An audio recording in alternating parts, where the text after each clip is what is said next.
Olá, meus caros amigos, sejam todos muito bem-vindos. Voltamos então ao penal e ao processo penal na nossa preparação OAB, segunda fase, banca FGV. Você tem que fazer o seu dever de casa e o seu dever de casa é analisar as provas dos últimos exames, fazer as peças, treinar em casa, mas não fazer as peças no computador. Você não vai levar computador no dia da prova. A peça tem que ser feita à mão.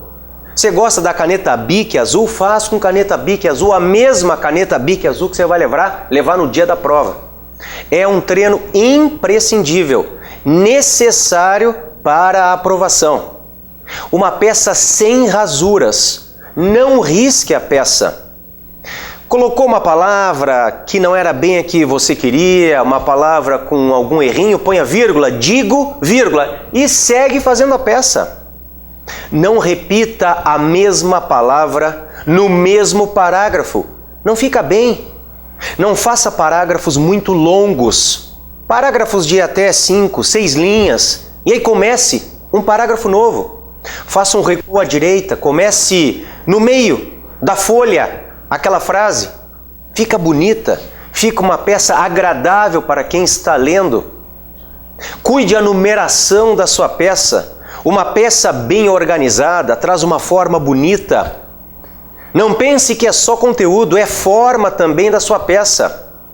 Depois do endereçamento, depois daquele primeiro parágrafo, fulano de tal, vírgula, já qualificado nos autos, vírgula, por intermédio do seu advogado infraassinado, vem respeitosamente à presença de Vossa Excelência oferecer os seus memoriais escritos com fundamento no artigo 403, parágrafo 3º do Código de Processo Penal, pelas razões de fato e de direito a seguir expostas.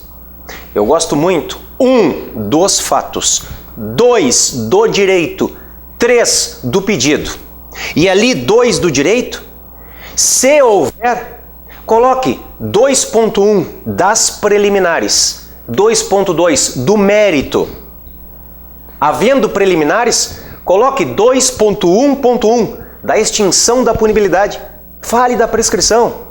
2.1.2 das nulidades. Fale, se houver, fale das nulidades. Fica uma peça boa, uma peça interessante, agradável para quem está lendo. Pense que alguém vai estar corrigindo a sua peça. Ok? Vamos lá? Eu quero, antes de começar a trabalhar execução penal contigo, eu quero trabalhar um pouquinho o procedimento do júri. Vem aqui comigo. Na aula passada nós vimos procedimento sumário, sumaríssimo, procedimentos especiais. Vamos trabalhar um pouquinho agora o procedimento especial do júri. Ó, aproxime aqui. O procedimento especial do Tribunal do Júri, artigos 406 a 497 CPP.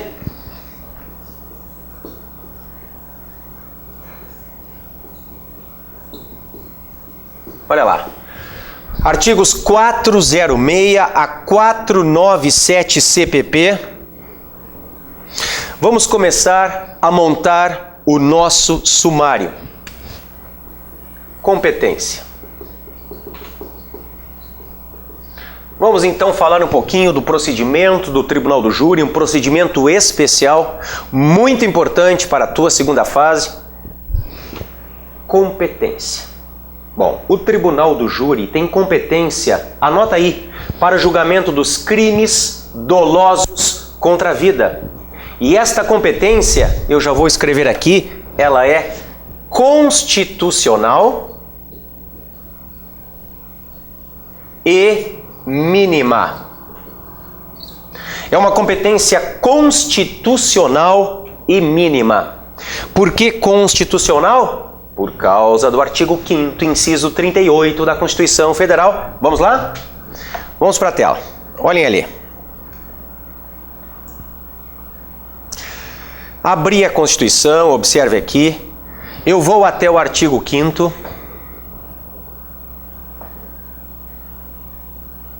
Artigo 5º, Direitos e Garantias Fundamentais. Desço para o inciso 38.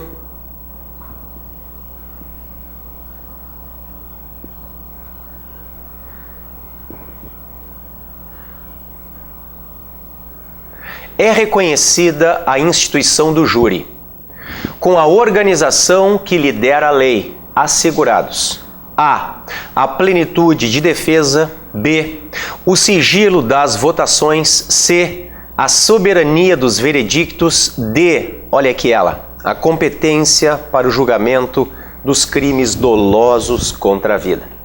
Então fala-se que a competência é constitucional, porque está prevista na Constituição Federal. Por isso se diz é constitucional, está prevista na Constituição Federal. E por que ela é mínima? Vem aqui um pouquinho. Por que ela é mínima? Porque ela pode ser ampliada, ela não pode ser reduzida.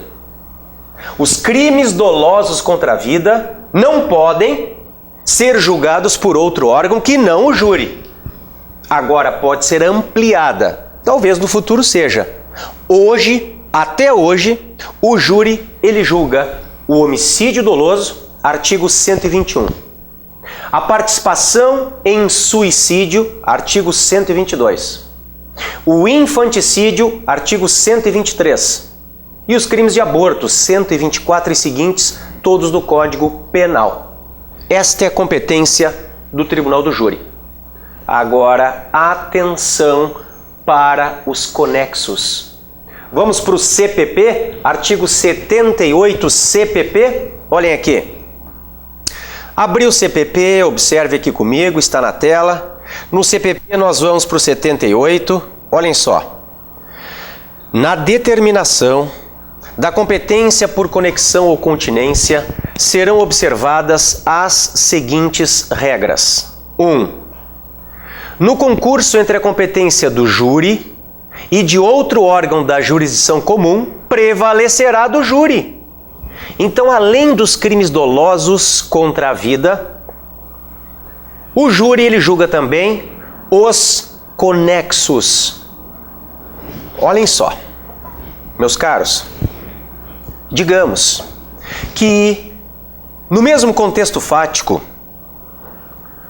o estuprador ele acabe abusando da menina e depois, para não ser reconhecido, ele mate a menina. Homicídio doloso, depois do estupro. Bom, nós temos dois crimes. 1, o homicídio doloso, um crime contra a vida. 2, o crime de estupro, o crime contra a dignidade sexual. Pois bem, o júri ele vai julgar os dois. O homicídio vai a júri, naturalmente. O homicídio doloso vai a júri. Mas ele atrai o conexo. Ele atrai o estupro. E os jurados julgam então o homicídio doloso e o estupro. O júri julga o conexo. Artigo 78, inciso 1 do Código de Processo Penal, lembre disso. E por fim nós temos uma súmula, a súmula 603 do STF, que diz que o latrocínio não vai a júri. Latrocínio é matar para roubar, ainda que a morte seja dolosa. Se foi para roubar, é crime patrimonial. E o júri não julga crimes patrimoniais, julga crimes dolosos contra a vida. E latrocínio é roubo com morte, é crime patrimonial. Vamos lá? Súmula 603 do STF. Abri o STF, vou aqui, súmulas, observe. Aqui, olha ela aqui. A competência para o processo e julgamento de latrocínio é do juiz singular e não do tribunal do júri. Joia?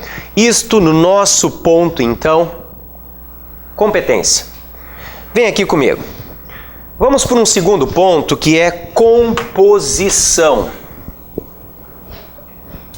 Vamos montando o nosso sumário. Aproxime aqui, por favor. A composição do Tribunal do Júri. O Tribunal do Júri, meus caros, é um órgão de composição mista. porque ele conta com a participação de um juiz de direito, um juiz togado, que é o seu presidente. E também com 25 jurados. Então, juiz, presidente e os jurados. É um órgão, então, de composição mista.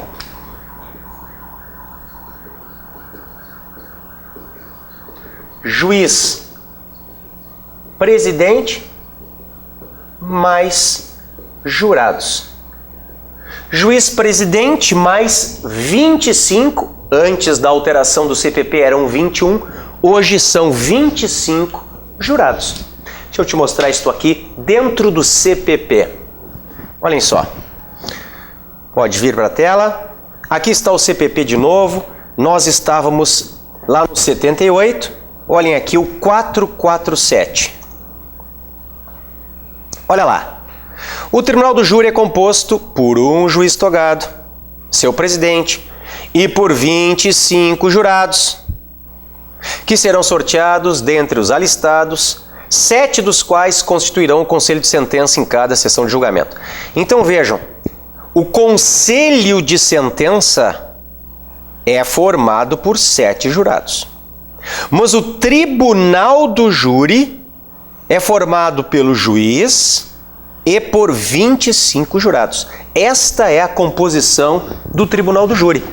Dentre estes 25 jurados, meus amigos, 7 serão sorteados. 7 irão compor o conselho de sentença. Outra questão interessante é o número de 15 jurados para a instalação dos trabalhos. Olha o 463 aqui. 463. Comparecendo pelo menos 15 jurados, o juiz-presidente declarará instalados os trabalhos, anunciando o processo que será submetido a julgamento. Legal, né? Então você tem que lembrar do número 25, do número 7 e do número 15. Voltei para o 447. Por que do número... Desculpem, voltei para o 447 aqui. Por que o número 25? Porque 25 jurados mais o juiz togado compõem o Tribunal do Júri. Por que o número 7? Porque 7 é o número do conselho de sentença. E por que o número 15? Porque o artigo 463 diz que nós precisamos de 15 para a instalação dos trabalhos. Ok? Lembre deste número, é importante aqui na composição. Joia? Bom, meus caros, o júri é um procedimento bifásico. Vem aqui um pouquinho. Olha só. Procedimento bifásico, ou seja, escalonado. Por favor, aproxime. Um procedimento bifásico, um procedimento escalonado. Nós temos a primeira fase, que é a fase da formação da culpa, a fase do sumário da culpa, e nós temos uma segunda, que é a fase do julgamento propriamente dito, da acusação em plenário, do juízo de mérito. Nós temos agora 2 nomes em latim que você tem que lembrar. A primeira fase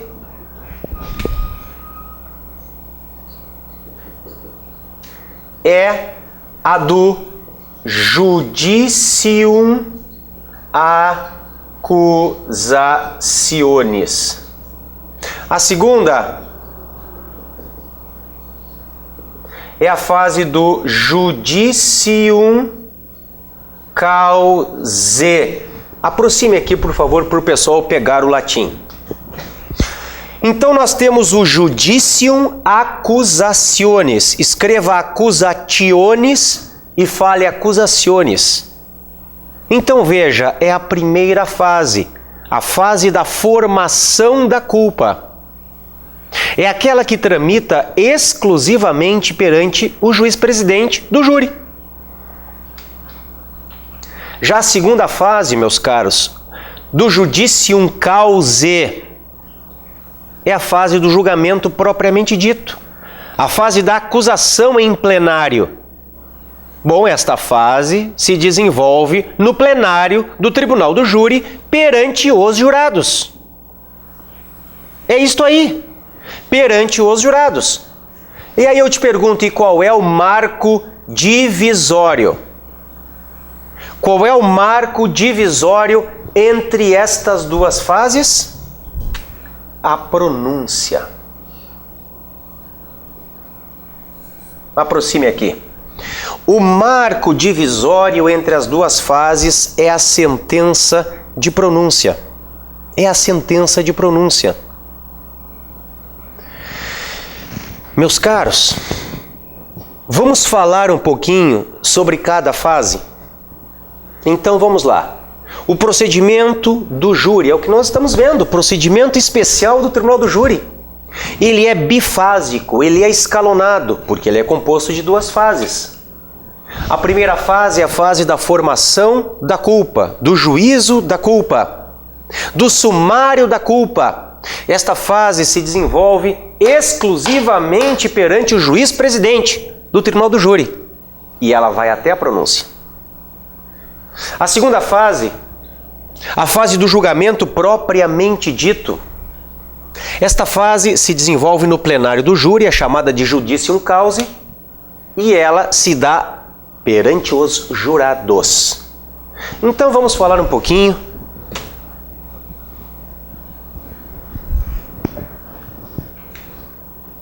da primeira fase. A fase do deixa eu arrumar aqui. Judicium accusationis.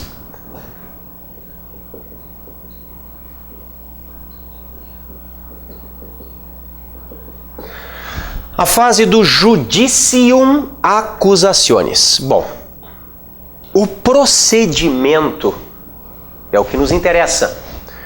Ele é quase idêntico ao comum ordinário. É quase idêntico ao comum ordinário, com as seguintes modificações. Então, artigo 409 CPP. É prevista uma resposta escrita à acusação, como no procedimento comum ordinário. Muito bem. A partir desta resposta escrita, a parte autora, o MP, terá vista para a manifestação. É o que está aqui. Manifestação do autor a respeito dos documentos, a respeito do que a defesa falou nesta resposta escrita. Deixa eu te mostrar. Olha lá.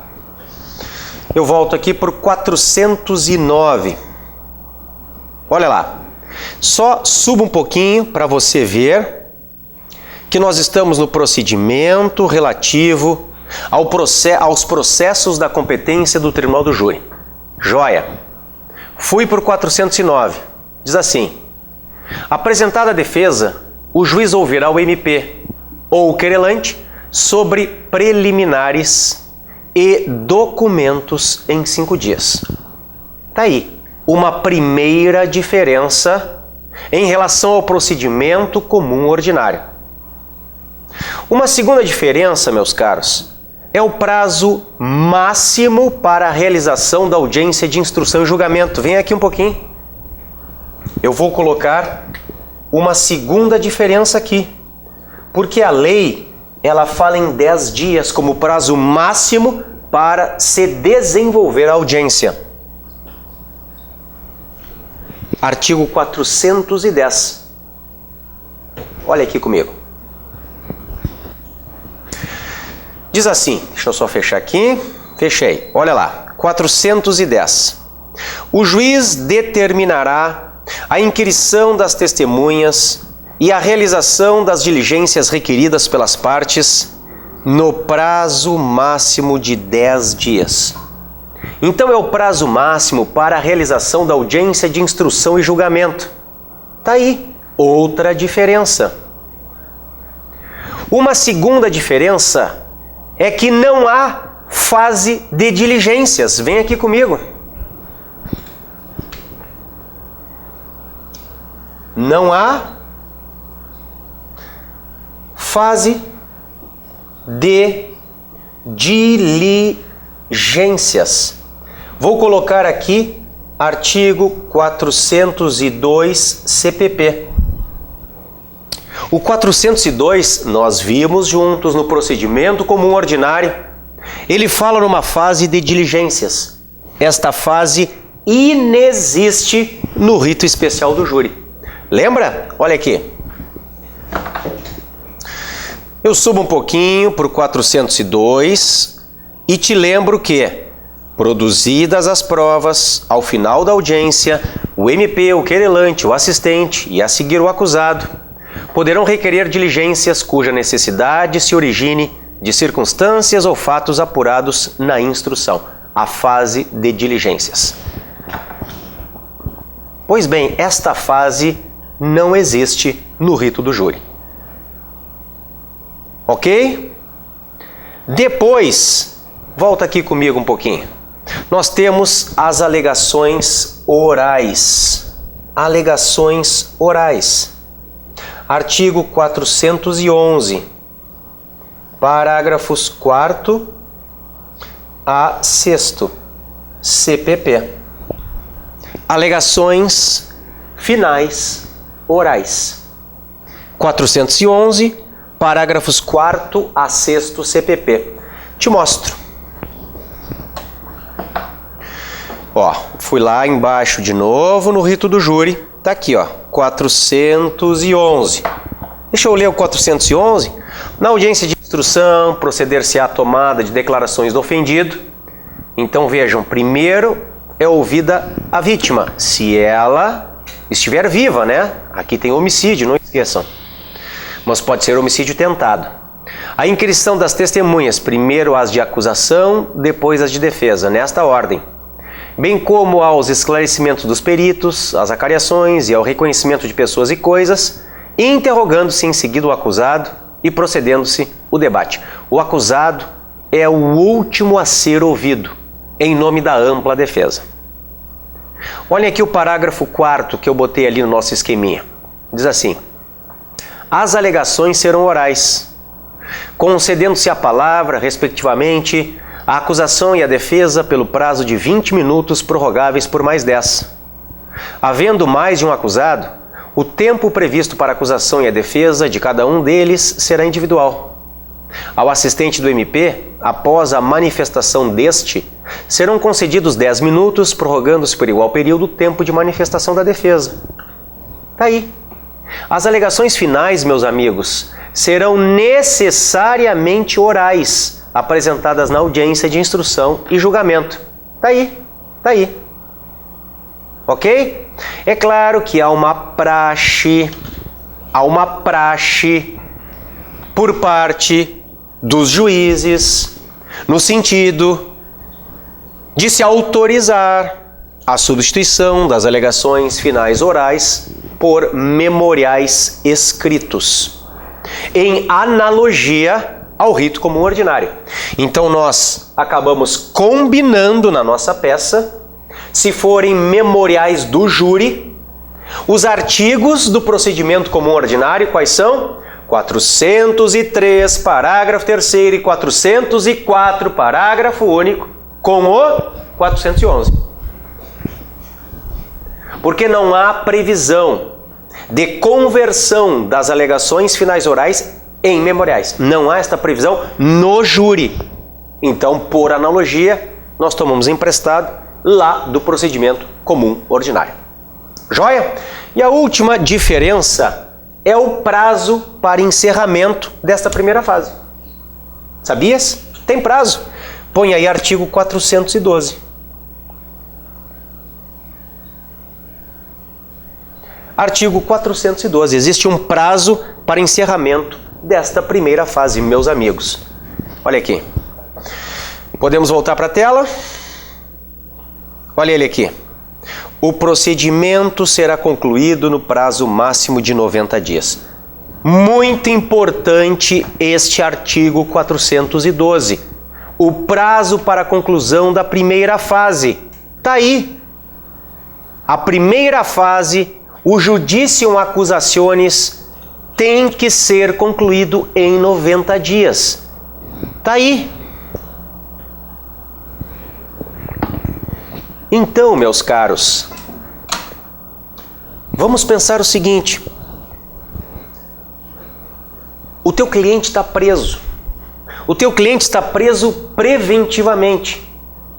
E o juiz, ele não encerra em 90 dias, conforme determinação do artigo 412. Ele não encerra esta primeira fase em 90 dias. Bom, se na tua prova tu vais fazer um pedido de revogação da preventiva, de concessão de liberdade provisória, o teu direito, 1 dos fatos, 2 direito, 3 o pedido, o teu direito está aqui. É o 412 CPP. Professor, o que é direito mesmo? O que eu alego no direito? Artigos, parágrafos, incisos, alíneas, súmulas e legislação especial. Professor, o que eu alego no direito mesmo? 2 do direito, artigos, parágrafos, incisos, alíneas, súmulas e legislação especial. É isto que pontua. Se você não fizer referência a artigos, parágrafos, incisos, alíneas, súmulas e legislação especial, não pontua. A banca FGV, o que ela leva em conta no direito, e eu te sugiro que depois repitas no pedido, ante o exposto, o requerente requer, o recorrente requer, o embargante requer. Com fundamento, artigos, parágrafos, incisos, alíneas, súmulas e legislação especial. É isto que pontua. Este é o teu direito. O 412 CPP é um exemplo disso. Vem aqui comigo. Meus caros, ao final desta primeira fase, o juiz sumariante, como se diz, o juiz, ele toma uma de 4 decisões. O juiz, ele toma uma de 4 decisões. O juiz pode pronunciar. O juiz pode impronunciar. O juiz, ele pode absolver sumariamente.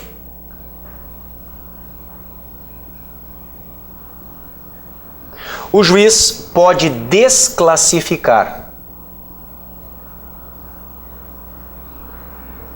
Então vejam, ao final da primeira fase, o juiz vai tomar uma de 4 decisões. Ou ele vai pronunciar, ou impronunciar, ou absolver sumariamente, ou desclassificar. 413 é o artigo da pronúncia. 414 é o artigo da impronúncia. 415 é o artigo da absolvição sumária. 419 é o artigo da desclassificação. O macete que eu te dou é o seguinte: se você for pedir na tua prova OAB FGV segunda fase a desclassificação, a absolvição sumária, a impronúncia é sempre o pedido subsidiário. De novo, se o meu pedido principal for de absolvição sumária 415 CPP, eu vou pedir de forma subsidiária o pedido de impronúncia 414. Se o meu pedido principal for o 415, absolvição sumária, o meu pedido subsidiário é o 414 impronúncia. Olha aqui. 2. Os requisitos da pronúncia. Prova da materialidade e indícios de autoria ou de participação. É isso. Prova de materialidade e indícios de autoria ou de participação. Se não houver prova da materialidade ou se não houver indícios, de autoria ou de participação, ou os dois, o juiz vai impronunciar. Vamos lá. Diz o 413, lembrando que o 413 é o nosso artigo da pronúncia. O juiz, fundamentadamente, pronunciará o acusado, se convencido, 1, da materialidade do fato e 2, da existência de indícios suficientes de autoria ou de participação. Tá aí. Estes são os dois requisitos da pronúncia. Baixei por 414. Não se convencendo da 1, materialidade do fato, ou 2, da existência de indícios suficientes de autoria ou de participação, o juiz, fundamentadamente, impronunciará o acusado. Está aí. A impronúncia. Está aí, no 414. Está aí. Depois, 415. O juiz, fundamentadamente, absolverá desde logo o acusado quando? A absolvição sumária, então, do 415. Quando provada a inexistência do fato. Quando provado não ser ele o autor ou partícipe do fato. Quando provado que o fato não constitui infração penal. E aqui é o 4. 4 você vai usar muito por causa da legítima defesa. Quando demonstrada a causa de isenção de pena ou de exclusão do crime. Aqui no final está a legítima defesa. Exclusão do crime.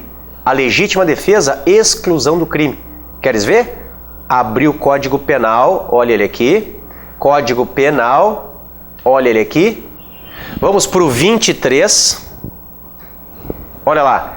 Exclusão de ilicitude.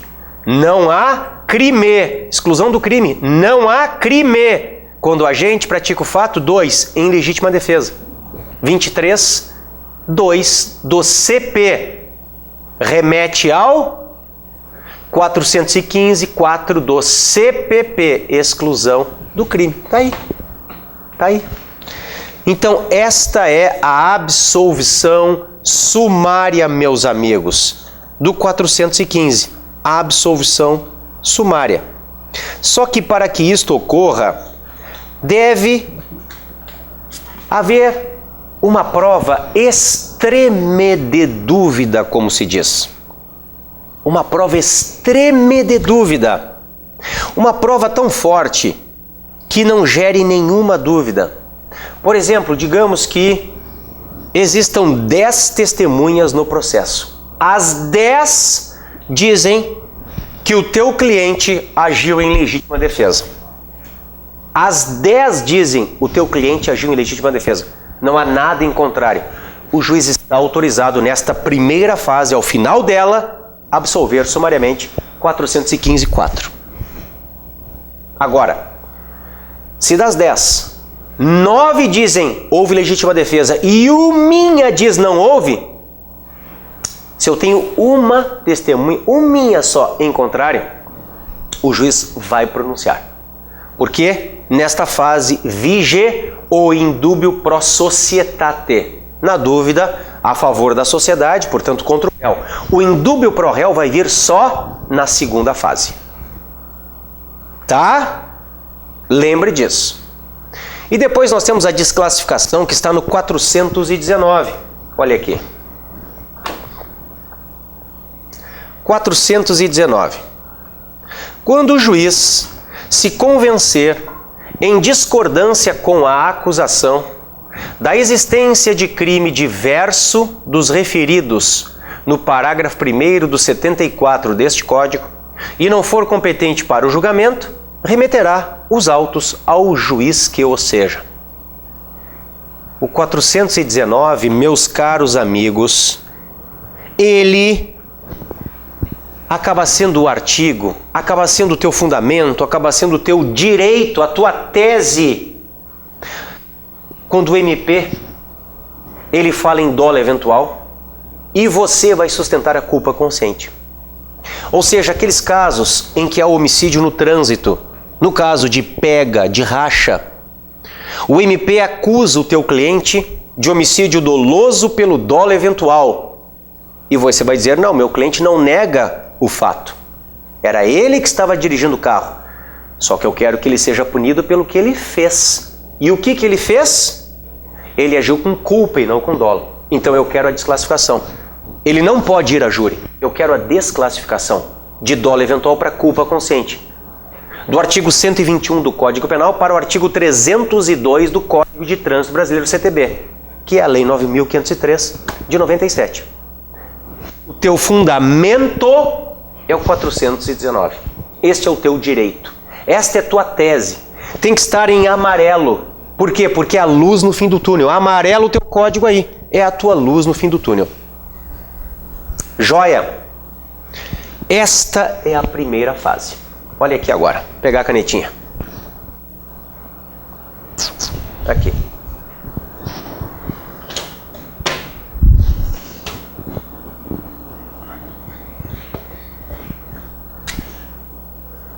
Segunda fase.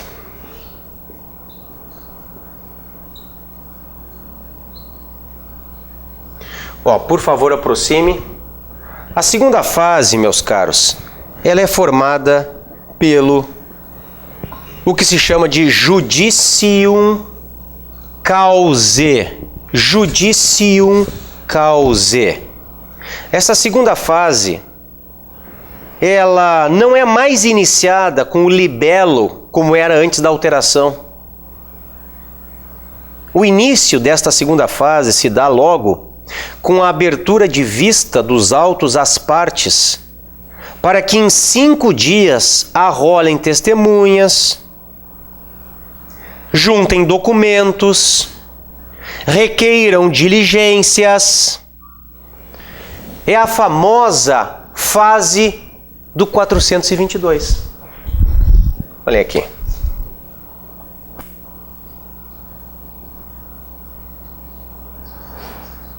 É a famosa fase do 422. Está aqui. 422 CPP.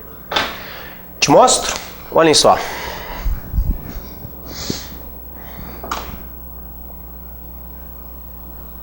Olha aqui. Da preparação do processo para o julgamento em plenário. Diz assim: ao receber os autos, o presidente do Tribunal do Júri determinará a intimação do órgão do MP ou do querelante, no caso de queixa, e do defensor para, no prazo de 5 dias, cuidem do prazo, 5 dias, apresentarem rol de testemunhas, que irão depor em plenário até o máximo de 5. Oportunidade em que poderão juntar documentos e requerer diligência. Então, este é o início da segunda fase. Está aí. É o início da segunda fase. Lembremos também que poderá haver o desaforamento. Ó, vem aqui comigo um pouquinho. É possível, nesta segunda fase, que exista o chamado desaforamento. É possível. Eu estou dizendo, não é obrigatório, é possível. Então vamos nos preparar para a prova. Em que hipóteses? 427, 428 CPP, vem aqui. 427, 428 CPP. Olha lá. Diz assim: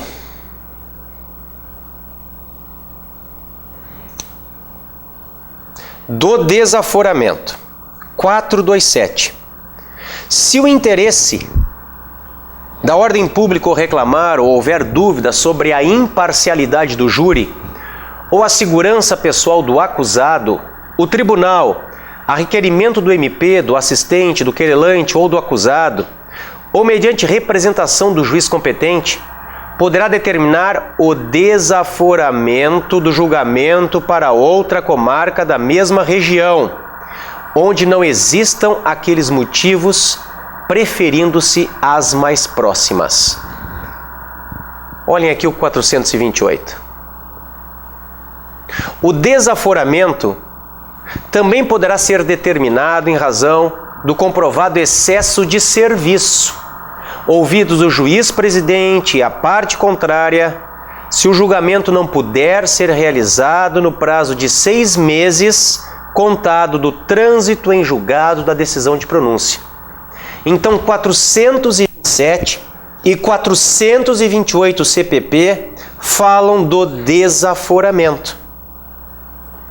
Meus caros, depois eu quero falar um pouquinho, vem aqui comigo, sobre os jurados.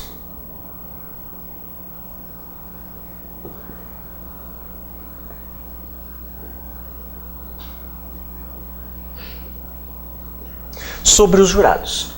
A função de jurado é obrigatória. Artigo 436 CPP. É uma função obrigatória, meus amigos. Olhem aqui. Obrigatória. Olhem aqui. Diz assim, da função do jurado.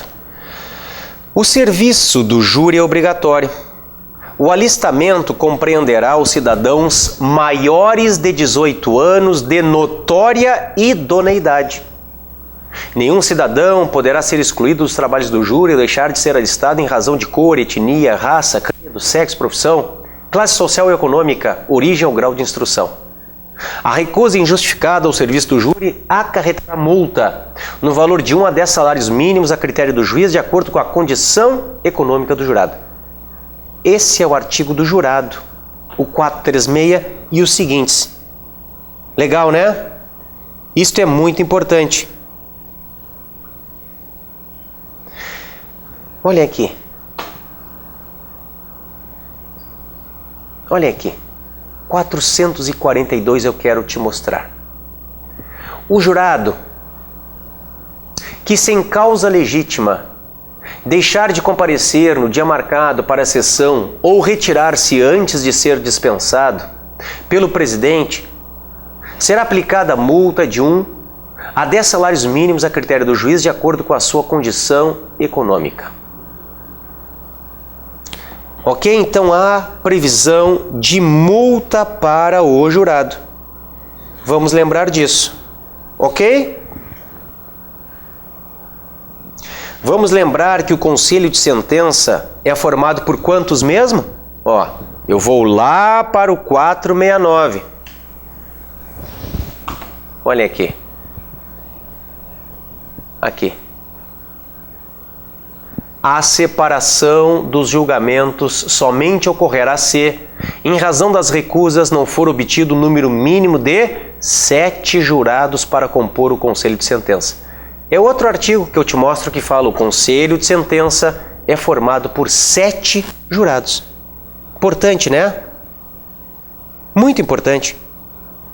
Mas o jurado que funcionou em um julgamento anterior não pode participar do outro. Porque pode ser, meus amigos, que o primeiro julgamento seja anulado. Ocorra uma nulidade em plenário, por exemplo, uma decisão manifestamente contrária à prova dos autos. Enfim, o jurado que funcionou no júri 1 não pode funcionar no júri 2. Súmula do STF 206. Isto é direito. O que é direito mesmo? Artigos, parágrafos, incisos, alíneas, súmulas e legislação especial. Isto é direito. É isto que pontua na prova OAB Banca FGV. Te mostro então o direito, súmula 206. Olha aqui. Aqui.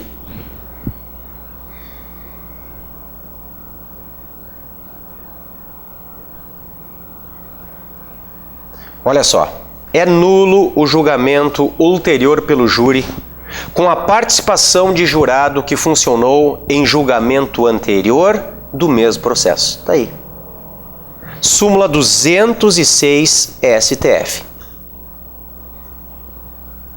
Ok? Bom, e depois nós temos o julgamento propriamente dito, que pode hoje ser realizado inclusive independentemente da presença do réu. Vem aqui um pouquinho.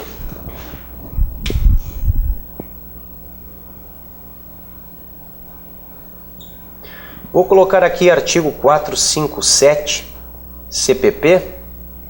Hoje nós temos a possibilidade de julgamento independentemente da presença do réu, é o que se chama de júri de cadeira vazia. Olhem aqui, fui para o CPP 457 O julgamento não será adiado pelo não comparecimento do acusado solto, do assistente ou do advogado do querelante, que tiver sido regularmente intimado. Aqui está o nosso fundamento para a possibilidade de júri de cadeira vazia. Tá aí. Tá aí. Olhem aqui. O 456. Parágrafo 1º. Não havendo escusa legítima, o julgamento será adiado somente uma vez, devendo o acusado ser julgado quando chamado novamente. Então, se houver uma escusa legítima. Agora, se não houver, o julgamento é adiado somente uma vez. Depois ele vai ser julgado. Se o advogado dele não comparecer, por exemplo, ele vai ser julgado pela defensoria.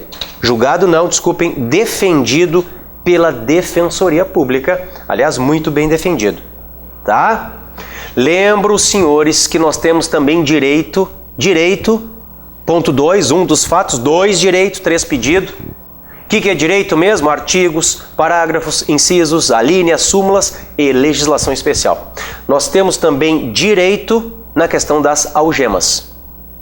Súmula vinculante 11 do STF. Se o teu cliente ele permaneceu com algemas durante o julgamento, seja no júri, seja em qualquer outro procedimento, em qualquer outra audiência, sem justificativa do juiz, e esta justificativa tem que constar da ata, nulidade. Nulidade. Olha só, abro aqui STF, dentro do STF eu vou para súmulas vinculantes, abrir, dentro das súmulas vinculantes eu vou para a 11, olha ela aqui, diz assim: só é lícito o uso de algemas em casos de resistência e de fundado receio de fuga ou de perigo à integridade física própria ou alheia, por parte do preso ou de terceiros, justificada a excepcionalidade por escrito, sob pena de responsabilidade disciplinar, civil e penal do agente ou da autoridade e de nulidade da prisão ou do ato processual a que se refere, sem prejuízo da responsabilidade civil do Estado. Você está vendo aqui, ó, nulidade, seja da prisão, seja do ato processual a que se refere. A súmula 11, vinculante, STF. No julgamento, meus caros, nós temos os debates orais. Olha aqui.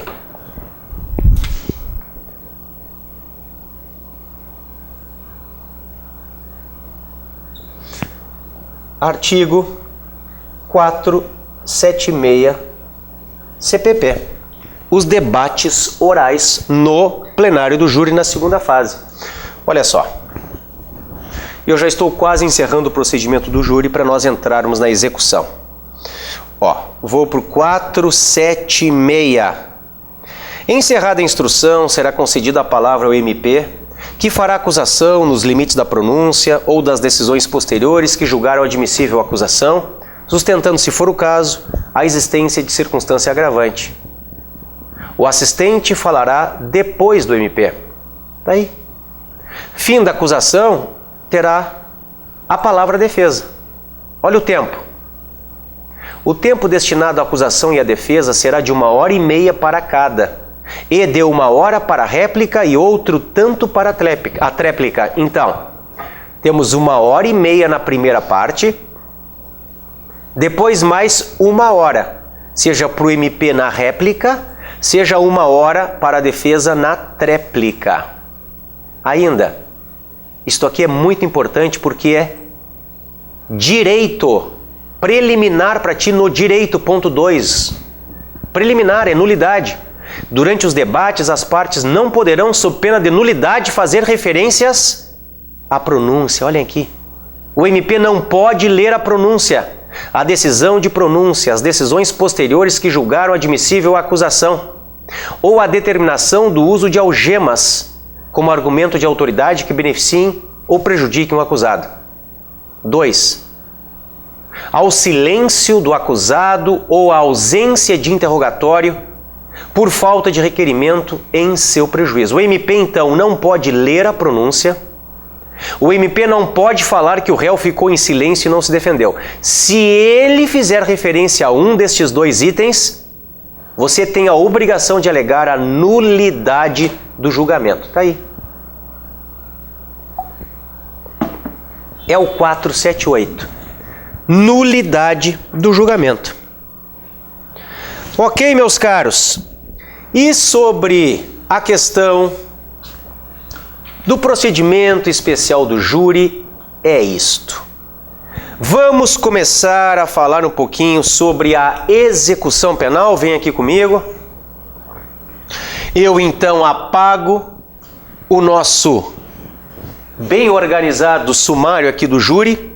Lembra então, primeira fase, pronúncia, impronúncia, ou absolução sumária ou desclassificação. Segunda fase, o julgamento em plenário, propriamente dito. Olhem aqui.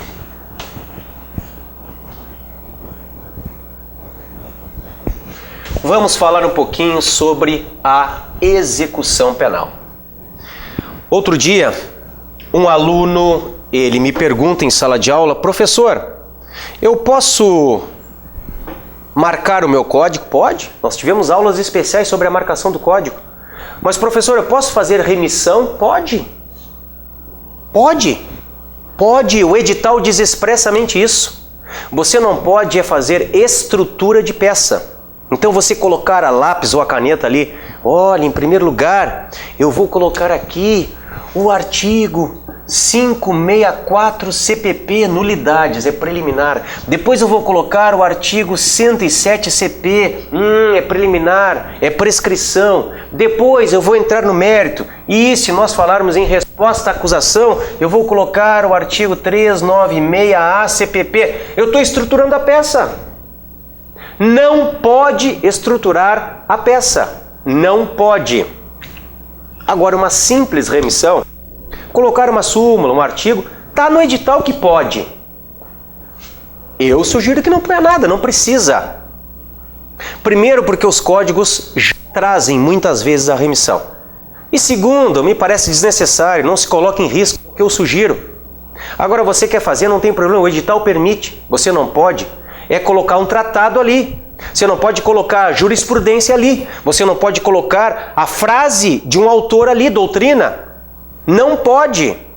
Uma simples remissão pode. Usar marca-texto pode. O post-it pode, nós botamos juntos. Não pode escrever no post-it. Agora botar o post-it pode. Isso pode, o edital permite. Agora cuidado para você não ter o material retirado pelo fiscal. Só isso. Cuidado. Joia? Execução penal.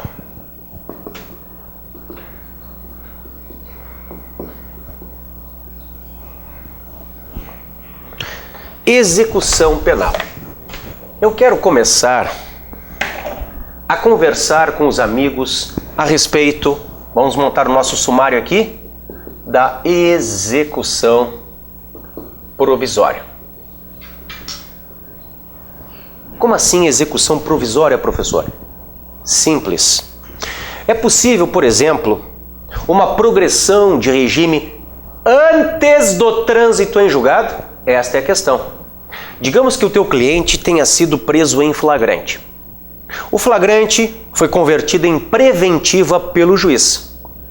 E assim está o teu cliente preso preventivamente durante o processo, foi condenado, permaneceu preso. Depois você recorreu, ele foi condenado, o processo está no tribunal, você apelou e ele permanece preso. Meus caros, é como se estivesse no fechado.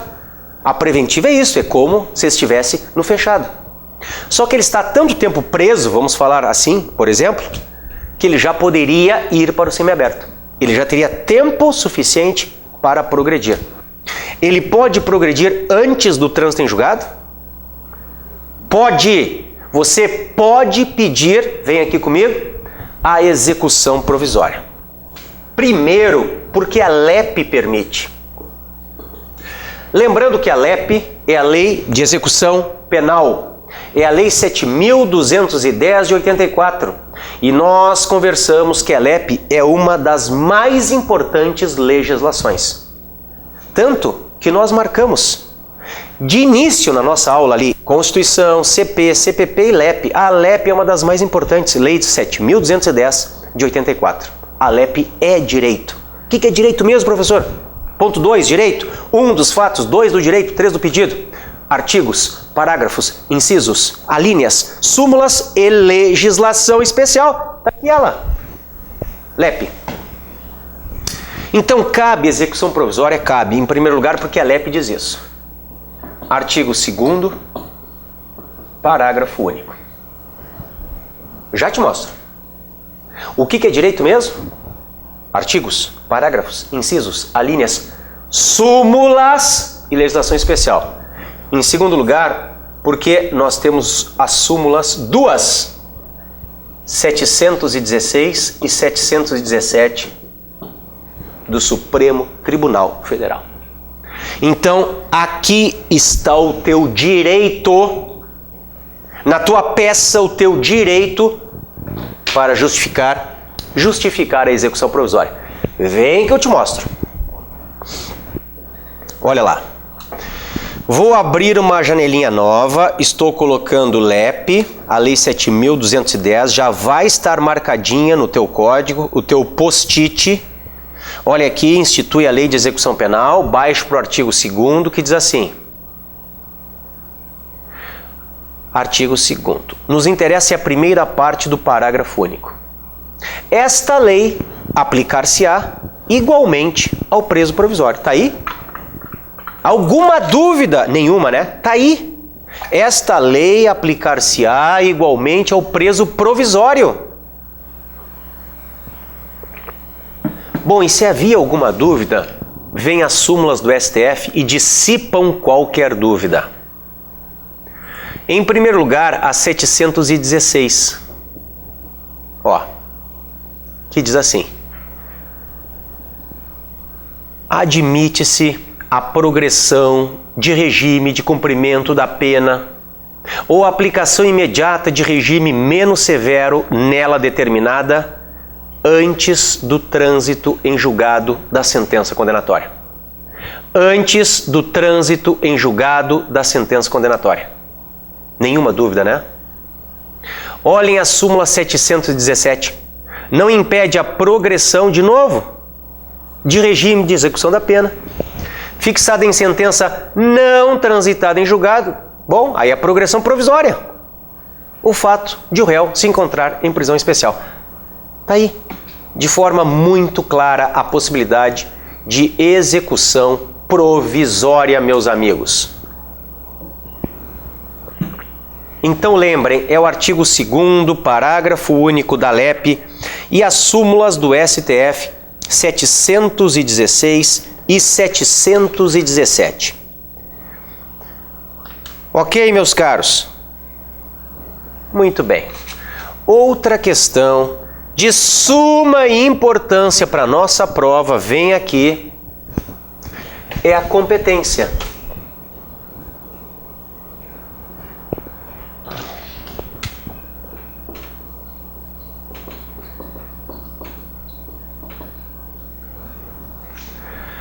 Você vai ter que fazer o endereçamento na sua peça.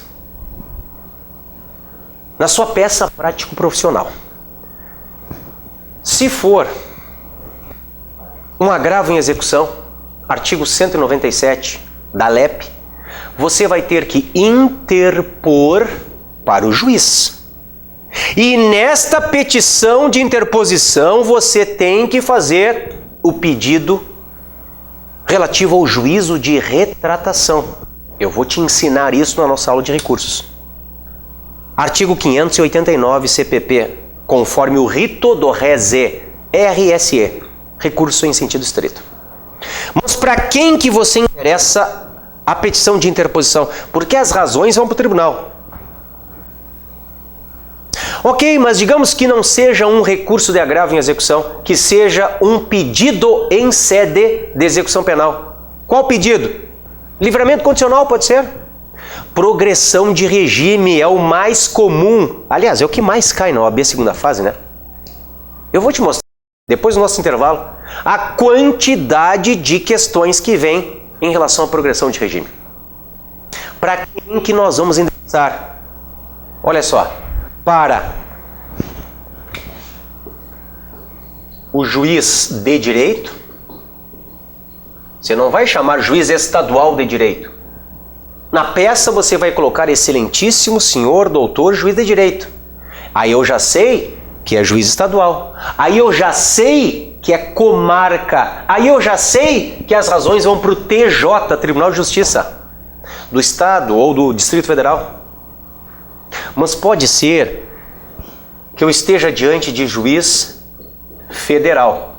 E aí não é juiz de direito federal, é juiz federal. Juiz federal trabalha em subseção judiciária, não em comarca. E as tuas razões vão para o TRF e não para o TJ. Então, olha, se eu estiver trabalhando com juiz de direito, justiça estadual, então aqui é comarca, razões, no caso um recurso de agravo, para o TJ. Se eu estiver trabalhando com juiz federal, eu não falo em comarca, eu falo em subseção judiciária. E aí as minhas razões aqui vão para o TRF, Tribunal Regional Federal, da tal região. Temos que ver o que diz na prova. E se não disser nada na prova, tracinho. Excelentíssimo senhor, doutor, juiz federal, da subseção tracinho. A minha interposição. E as minhas razões? Bom, eu vou colocar colendo Tribunal Regional Federal da tracinho região. Primeira região, segunda região, quarta região, Rio Grande do Sul, Santa Catarina e Paraná. Mas se na prova não vier a região, eu coloco o tracinho. O importante é você lembrar que você não pode inventar nada. Não é o momento de se inventar região, comarca, nome de juiz, nome de cliente. Inventar crime, data, nome de advogado, número de OAB, nada. Nada que identifique a sua prova, não se inventa nada. Tá, professor, mas nos fatos, o que eu falo? Você pega os fatos que a OAB te trouxe. Você vai trabalhar com os fatos que vieram na questão. Você não inventa fato. Joia? Trabalha com o que veio ali. Beleza? Você não põe o seu nome. Não é advogado Alexandre Salim. Não. Advogado, tracinho. OAB, tracinho. Sequer a seccional você põe. Não é OAB barra SP. OAB barra RS. Não, não. OAB, tracinho. Seja na seccional, seja no próprio número. Eu não invento número. Eu não invento seccional. Lembre disso. Voltei aqui. Agora é muito importante o que eu vou te dizer. Não importa a natureza do crime pelo qual o teu cliente restou condenado. Pode ser que o teu cliente tenha sido condenado por tráfico internacional de drogas. E se ele foi condenado por tráfico internacional de drogas, certamente quem proferiu a sentença foi um juiz federal. Se o tráfico é internacional, eu estou te dizendo com 100% de certeza, foi o juiz federal.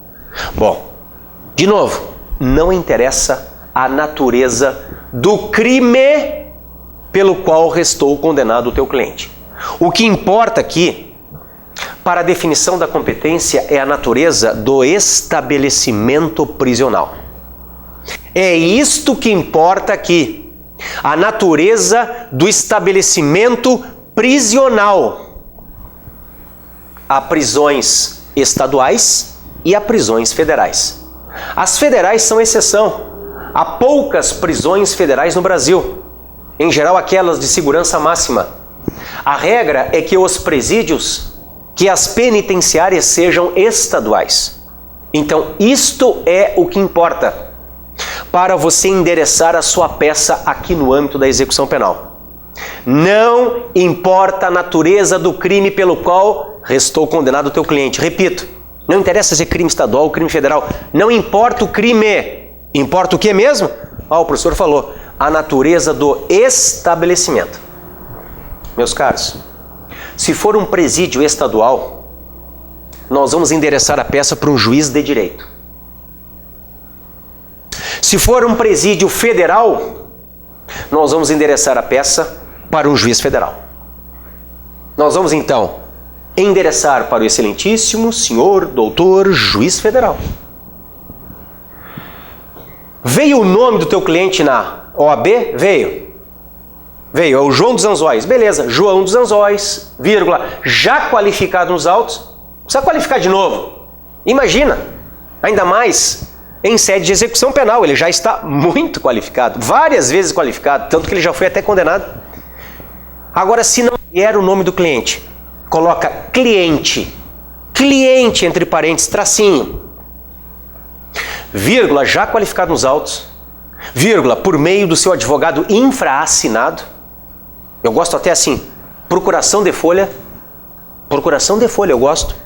Põe entre parênteses, procuração de folha, vírgula, respeitosamente, a presença de Vossa Excelência, e agora vem com fulcro no, com fundamento no, digamos que seja a progressão, artigo 112 da Lei de Execução Penal, entre parênteses, Lei 7.210 de 84, requerer, aí em caixa alta, pedido de progressão de regime, vírgula, pelas razões de fato e de direito a seguir expostas. E aí, a estrutura é sempre a mesma. 1, dos fatos. 2, do direito.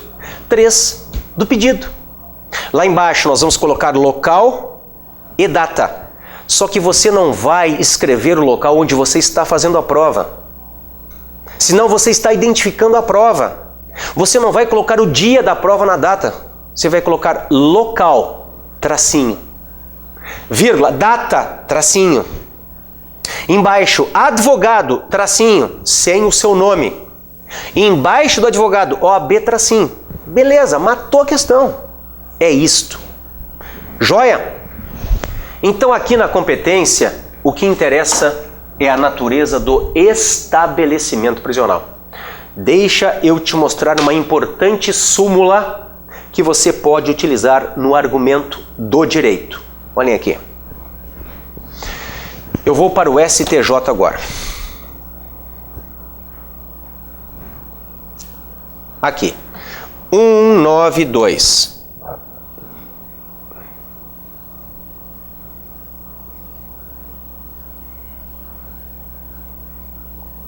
Olha aqui a súmula.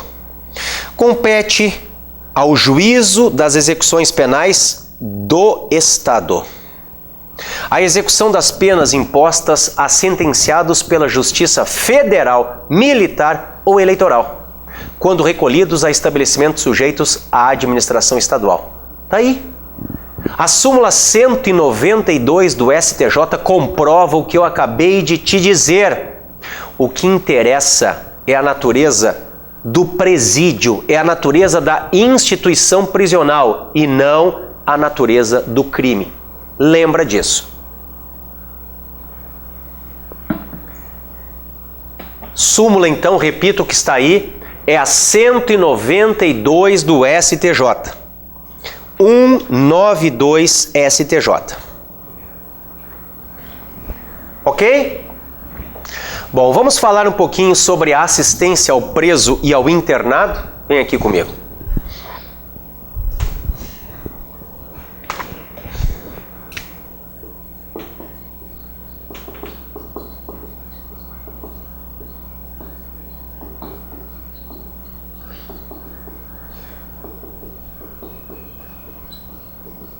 Ó, aproxime, por favor. Assistência ao preso e ao internado. Eu vou te mostrar alguns artigos da LEP, que são muito importantes. A partir do artigo 10, nós temos tudo o que prevê a LEP a respeito desta assistência. Daqui a pouco o preso é o teu cliente. Tu estás trabalhando para ele. Olha tudo o que prevê a LEP. Claro que uma coisa é a lei, que é linda em abstrato. Outra coisa em concreto é a realidade dos presídios. Mas a gente na prova se preocupa em postular o que a lei prevê, como de direito. Vem aqui. Ó, eu fui para dentro da LEP, observe aqui. Aqui está ela. Eu vou para o artigo 10, que me diz assim, da assistência. A assistência ao preso e ao internado é dever do Estado, objetivando prevenir o crime e orientar o retorno à convivência em sociedade. A assistência será material, a saúde, jurídica, educacional, social e religiosa. O que é isso, assistência material? Ela consistirá no fornecimento de alimentação, de vestuário e de instalações higiênicas. Você pode pedir assistência material para o teu cliente com base no artigo 12. O que é isso? Baixei assistência à saúde. Assistência à saúde do preso do internado de caráter preventivo e curativo compreenderá atendimento médico, farmacêutico e odontológico. Então, com base no 14, você pode pedir tudo isto para o teu cliente. Jurídica. Ela é destinada aos presos e internados sem recursos financeiros para constituir advogado. Baixei. Assistência educacional, esta aqui é muito legal, pessoal. Compreenderá a instrução escolar e a formação profissional do preso e do internado. Olha, tanto que o ensino de primeiro grau será obrigatório, integrando-se no sistema escolar da unidade federativa. Legal, né? Artigo 17, artigo 18. Olhem, assistência social. Tem por finalidade amparar o preso e o internado e prepará-los para o retorno à liberdade. Olhem, a religiosa. Daqui a pouco o teu cliente quer frequentar algum culto dentro do presídio. A assistência religiosa com liberdade de culto será prestada aos presos e aos internados, permitindo-se-lhes a participação nos serviços organizados no estabelecimento penal, bem como a posse de livros de instrução religiosa. Olhem a assistência ao egresso. Olhem aqui. A assistência ao egresso consiste na orientação e no apoio para reintegrá-lo à vida em liberdade, na concessão, se necessário, de alojamento e alimentação em estabelecimento adequado pelo prazo de 2 meses. Tá aí. Tá aí. Depois que você já tem uma ideia do que é esta assistência, nós vamos falar agora do trabalho. Porque o trabalho do sentenciado ele tem uma dupla finalidade, educativa e produtiva. Então aqui, ó. 4. Do trabalho. Repito, tem uma dupla finalidade. Vamos começar a falar de alguns itens aqui. Uma dupla finalidade, educativa e produtiva. A LEP, ela prevê um trabalho facultativo em 2 situações. Olha só. Vamos para a LEP.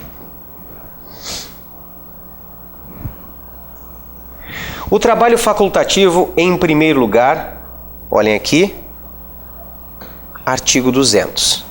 Deixa eu botar o 200. Espera aí, então vamos botar 201, vamos ver se vai mais rápido. Aqui, isso, aí eu volto. Olhem só. Opa! O condenado por crime político não está obrigado ao trabalho. Primeira coisa. O condenado por crime político não está obrigado ao trabalho. Então você vai colocar artigo 200 LEP. Trabalho facultativo para o condenado por crime político. E outra coisa, e o preso provisório, hein? Deixa eu voltar para o 31. Aqui. Olha só. Parágrafo único do 31.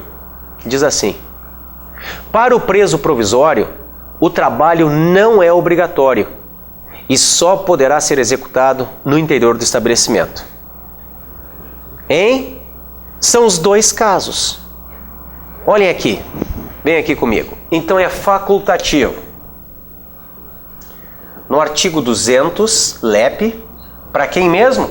Condenado por crime político. Depois, artigo 31, parágrafo único da LEP. Para quem mesmo? Para o preso provisório. Ok, meus amigos?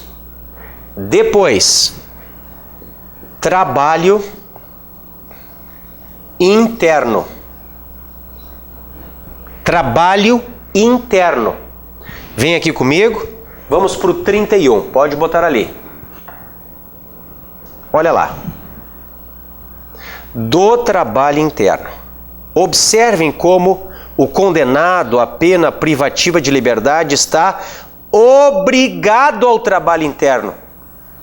O preso, então, está obrigado, desde que ele não seja provisório, obrigado ao trabalho na medida de suas aptidões e capacidade. Vocês estão vendo? Todo condenado definitivo está obrigado ao trabalho, meus amigos, ao trabalho interno. Artigo 31. Na atribuição do trabalho, deverão ser levadas em conta a habilitação, a condição pessoal e as necessidades futuras do preso, bem como as oportunidades oferecidas pelo mercado. Tá aí. Olhem a jornada de trabalho aqui do 33. A jornada normal de trabalho não será inferior a 6 e nem superior a 8 horas, com descanso nos domingos e feriados. Tá aí, o 33. Tá aí.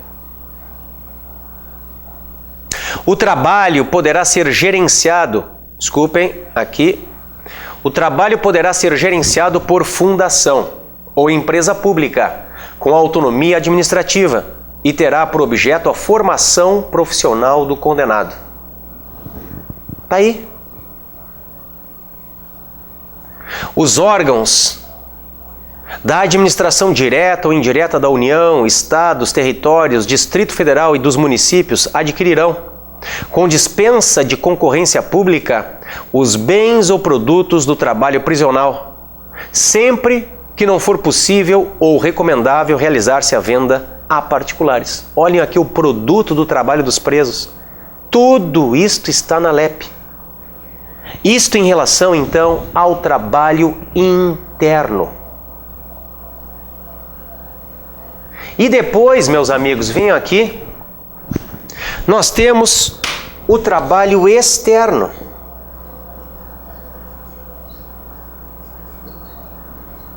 O trabalho externo.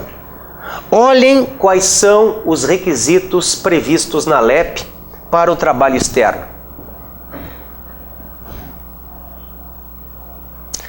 Artigo 37. A prestação de trabalho externo, a ser autorizada pela direção do estabelecimento, dependerá, aqui está o requisito subjetivo, aptidão, disciplina e responsabilidade, além do cumprimento mínimo de 1/6 da pena. Então são dois requisitos: aptidão, disciplina e responsabilidade, além do cumprimento mínimo de 1/6 da pena. Vem aqui um pouquinho. Então, requisito objetivo, 1/6. Requisito subjetivo, aptidão, disciplina e responsabilidade. Por favor, aproxime. Estes são os requisitos do trabalho externo. Externo. 1/6, requisito objetivo, aptidão, disciplina e responsabilidade, requisito subjetivo. Bom, e eu termino esta primeira parte da aula te mostrando que o Pleno do STF decidiu que a exigência de 1/6 não se aplica aos condenados que estão no regime semiaberto. Isto foi em junho de 2014. Isto aqui é muito legal, é muito importante para um advogado criminalista. este requisito de um sexto não se aplica ao teu cliente, por exemplo, que está no semiaberto. Repito, o pleno do STF.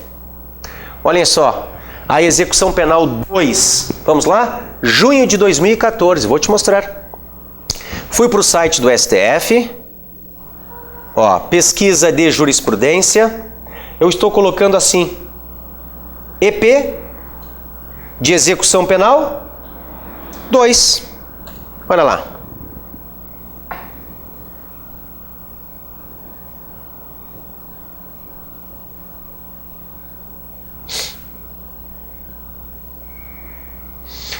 Olhem só. 12. Deixa eu puxar aqui. Passei. Olhem aqui, meus caros. Aqui está. O ministro Roberto Barroso foi o relator. Aqui está EP de execução penal número 2. Julgamento em 25 de junho de 2014. Pelo pleno do STF. Diz assim, ó, aqui. A exigência objetiva de prévio cumprimento do mínimo de 1/6 da pena, segundo a reiterada jurisprudência do STJ, não se aplica aos presos que se encontrem em regime inicial semiaberto. Diversos fundamentos se conjugam para a manutenção desse entendimento. Então, eles mantiveram o entendimento. A aplicação do requisito temporal teria o efeito de esvaziar a possibilidade de trabalho externo por parte dos apenados em regime inicial semiaberto. Isso porque, após o cumprimento de 1/6 da pena, esses condenados estarão habilitados à progressão para o aberto, que tem no trabalho externo uma de suas características intrínsecas. Então, volta aqui comigo um pouquinho.